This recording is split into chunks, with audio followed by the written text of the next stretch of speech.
જામ ખંભાળિયાના સલાયા પાલિકાના સફાઈ કર્મચારીઓ દ્વારા આજરોજ શહેરના મુખ્ય માર્ગો પર વિવિધ સૂત્રોચ્ચાર સાથે રેલી યોજી અને વિરોધ નોંધાવ્યો હતો। 40 જેટલા સફાઈ કર્મીઓ 10 ઓક્ટોબરથી આજ દિન સુધી પગારથી વંચિત રહેતા પાલિકા હાય હાયના નારા સાથેના વિવિધ નારાઓ લગાવી થાળી વગાડી પાલિકાના નિંદ્રાધીન તંત્રને જગાડવાનો પ્રયાસ કરાયો હતો। 50,000ની વસ્તી ધરાવતા સલાયા શહેરમાં પાલિકાના સફાઈ કર્મચારીઓ હડતાળ પર ઉતરી જતા છેલ્લા 5 દિવસથી સફાઈ કામગીરી બંધ રહી છે।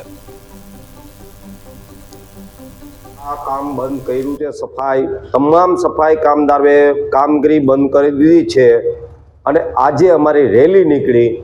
રેલીમાં પણ સફાઈ કર્મચારી તમામ હાજર હતા, પણ ચીફ ઓફિસર અહીંયા હાજર નહોતા અને અમને કોઈ ધ્યાન આપ્યું નહોતું।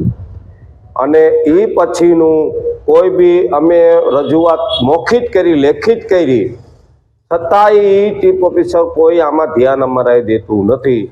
બધાના પગાર સારા છે, અમારા સફાઈ કામદારના પગાર ઓછા છે, છતાંય અમને કોઈ ધ્યાન દેતું નથી। ના છૂટકે અમારા પરિવારનું ગુજરાન ચલાવવા માટે અમે આ પગલું લીધું છે। સલાયા નગરપાલિકાના સફાઈ કામદારો દ્વારા સ્થાનિક ચીફ ઓફિસરને વારંવાર રજૂઆત કરવા છતાં સફાઈ કામદારોના પગારના નીતિ વિષયક પ્રશ્ને કોઈ દાદ ન આપતા સફાઈ કામદારોએ છેલ્લા 5 દિવસથી શહેરની સફાઈ કામગીરીનો બહિષ્કાર કરીને સ્વયંભૂ સફાઈ કામ બંધ કરેલ છે।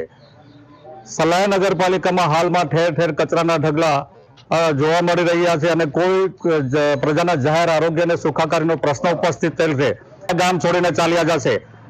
બીજું કે સલાયા નગરપાલિકાના સફાઈ કામદારોમાંથી ઘણી જગ્યાએ સફાઈ કામદારો અત્યારે વિમુખ પડી ગયા છે અને કોઈ સફાઈ કામદાર કોઈ અઘટિત ઘટના બની જશે તો એની તમામ સંપૂર્ણ જવાબદારી ચીફ ઓફિસરી અને વહીવટી તંત્રની રહેશે।